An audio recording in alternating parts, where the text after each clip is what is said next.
Hello, everybody, and welcome to 3 Words, a bite-sized podcast about the simple and yet very strategic choices that you can make in your life to become the best version of yourself.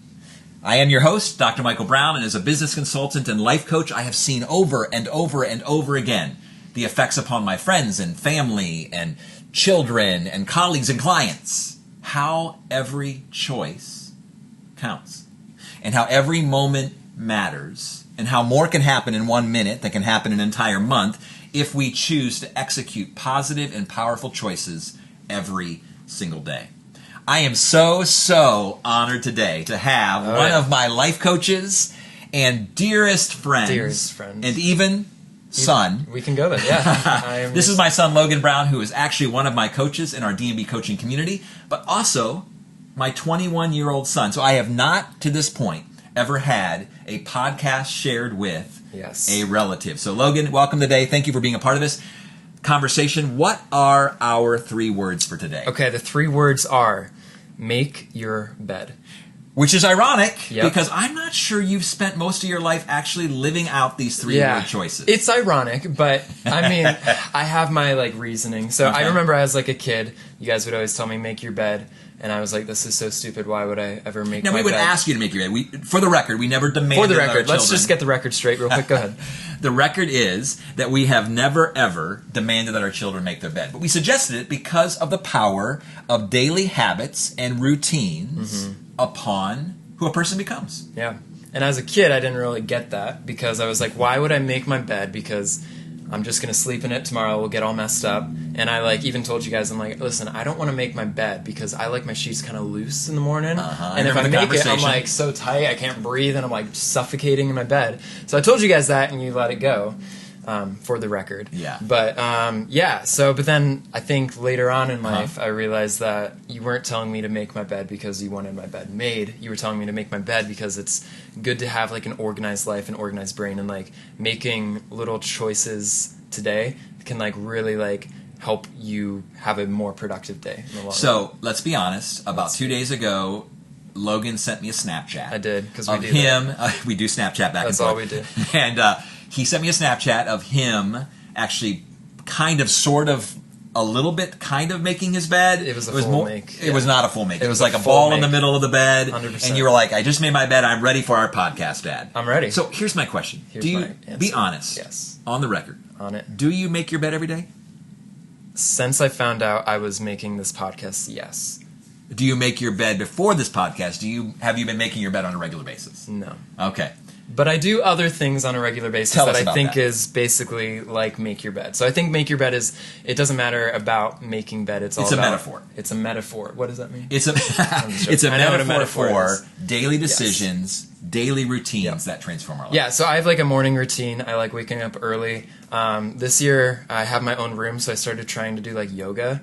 It's really weird, and I just kind of stretch and roll around on the floor until I feel awkward, and then I leave and go work out or something. But having those little things, I'll stretch, and then I'll go work out, and then I'll make breakfast, and then I'll do coffee, and then after that I'll kind of get started on my work. I'll start reaching out, I don't know, stuff like that. But it kind of sets me up for a really good morning. So when you miss those routines, when you miss those basic, simple rhythms, how does it affect your day? Well, it feels weird. It feels kind of off, and it feels like my brain now needs to figure out where I am in my day, what I'm going to do differently. But the nice thing about a routine for me is when I have a routine, I don't need to spend my mental energy thinking all about what I'm going to do next and what time I wake up or when am I going to get a shower today. I don't need to worry about that. I have my routine, and then I can just focus on what my goals are for the day.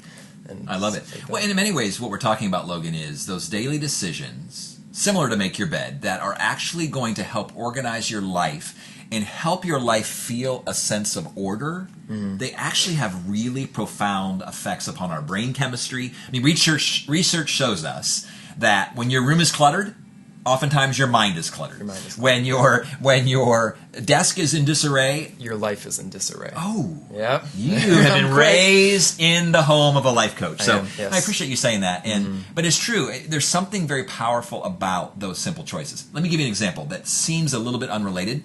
But when I was mentoring a young man, it's probably been 15 years now, and I knew that we needed to have a hard conversation. And he wanted to have this conversation, and I wanted to have this conversation, but the conversation was about the fact that he was unhealthy, that he was extremely overweight. And finally we reached that point in our mentoring relationship where he said to me, can you help me? Would you be willing to help me lose this weight? I said, absolutely. He was over 300 pounds. He wanted to get down to about 155 pounds. And he wanted to do it in a healthy way. And I was like, I absolutely could help you, and it would be my honor to help you as my friend to go from 300 plus down to 155. But I need you to trust me. I need you to trust me to do exactly as I tell you to do. And he was like, oh, okay. And I said, beginning now, I want you to go home to your dorm room, and I want you to make your bed. I would be so annoyed if someone told me that. Well, yeah, you're trying to lose weight. Yeah, and he's like, what? I said, you need to go home right now, and you need to make your bed, and you need to make your bed for an entire week. And then come back to me, and I'll give you instruction number 2. And he looked at me with a little bit of disgust, and he said, well, how do you know my bed's not made? Like, and I said, it's obvious. And the reason is I knew if he could not control these larger, bigger things in his life, it's likely tied back to the fact that all of his life and little things in his life are also out of control. He did what I asked, made his bed every day, came back a week later. He said, I'm ready to start losing the weight. What's the next step? I said, go back home and clean your room. And I want you to clean your room. So there's another 3 words. Make your bed, clean your room. I want you to go back home and I want you to clean your room and keep your room clean for an entire week. And he was like, oh, he was almost exasperated, but he's like, I trust you. I'll do this. He went back. Long story short, week 3, we began to actually tackle some of the fitness issues, some of the diet issues, seeing food as fuel, and not just food that tastes good, but food that makes them feel good. And we could talk about that on another podcast concerning food choices. And yet, in 18 months, he went from over 300 pounds to down to 155 in a healthy way. And I am convinced, in many ways, it all began with going home on that first day and making his bed. Because here's the problem, Logan. We tend to believe the lie that seemingly insignificant choices, or even just coasting itself through life, is not negative. Because it's only one day. Yeah. And it's so easy, especially on like your busy days where you're like rushing class or I don't know, you're just like feeling sick or you're super sore, like to be like, why am I gonna, like, I'm not gonna make my bed. It's fine. It's one day. Like, it doesn't matter. But then like your rest of your day is kind of messed up. And not only, and so when you hear that go on in your ears, this idea that it's only one day, or it's only one choice, or it's only one shortcut. Shortcuts. In fact, we have a little saying in our family, and one of them is no shortcuts. And so typically when I'm like, okay, it's the end of the day, everyone start cleaning up, let's get ready for bed, there's always 1 or 2 children that are going to take a shortcut, where they stuff a sock under the couch, or they're going to kind of fold their blanket before. And what happens is that we have to come back, and here's a metaphor again, we have to come back and we have to do it all over again, or we have to add more time. Had we just done it right, in a very proactive, intentional way at the beginning, we could have done it in 2 minutes. But because we took a shortcut, because we devalued what seemed to be a very small choice, it actually is beginning to ripple into the future. So if you ever hear yourself say, it's just one day, that one day, how often does it become 2 days, 3 days, 3 weeks, 3 months? Yeah, and then you're starting a bad habit, like a routine, but not a good one. That's right. Because every 21 days, if you make choices for 21 days in the same direction, it becomes a habit. And oftentimes we don't choose to make those choices unless we've talked about this in another podcast, but unless there's crisis or we really, really despise the status quo and the mediocrity in which we're living. But I just want to be able to say to all of our listeners, and that's the whole thrust in the heart of this podcast, and why I've even launched this podcast, is that 3 simple words, the simplest of choices. Life is not as complicated and complex as we think it is. It's quite simple if we just live out seemingly powerful, positive choices. Yeah. Any more thoughts you have, or any more teasing you want to do to your father here on the podcast? Because you may not get another opportunity. I have some notes on my phone, but I don't have it with me. No, I think we kind of hit everything. I think, it's not just making your bed. It's like just creating a rhythm in your brain so you can then like actually focus all your energy on the goals that you're wanting to achieve each day. And I also think, and I love that, Logan, that was well said. I love that too. That's why I said it, yeah. But also I think that we were created for order.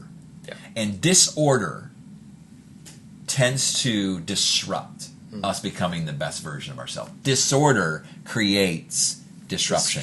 And which I think is interesting because, again, let's just be honest. You have always joked over the years that you're kind of a black sheep in the family. Orange sheep, whatever you want. Because not part of the family. Well, you joke that I'm adopted all the time. No, that probably doesn't help no. that. Yeah. But I think one of the reasons is that Mom and I tend to be incredibly organized. And what was so fun to watch, and I just wanted to share this with you, what's really fascinating about your life is that your tendency is not to be organized, but you are incredibly focused and very driven and really passionate about achieving your goals and making choices to do so. And while something as simple as this doesn't really hit your priority list, you have found, as I think we all do, regardless of personality, because order is not about personality. Small, powerful choices is not like only reserved for certain personality types. Yeah. It literally can help everyone across the personality spectrum, across the variety of strengths and weaknesses that we have, and who God has made us to be. So I love and I'm very proud of you for obviously achieving your dreams. And you may not have done it in the exact same way that Mom and I did, but you have actually, in a variety of areas of your life, you have chosen rhythms and simple choices on a daily basis over and over again that have brought you to be who you are today, even with better hair than your father. Yeah, it's much better hair. Yeah, that's so. Do you want to end this with like a hug? Or No, something? no. Well, we can kind of give a side hug. Oh, okay. Oh, but I do want to end with a promise, because Okay. I like to always end the podcast with a promise, and the promise is this: that every positive choice, in the smallest and silliest of contexts, are always a springboard for the most significant choices in your life. So, that said, don't forget, make your bed.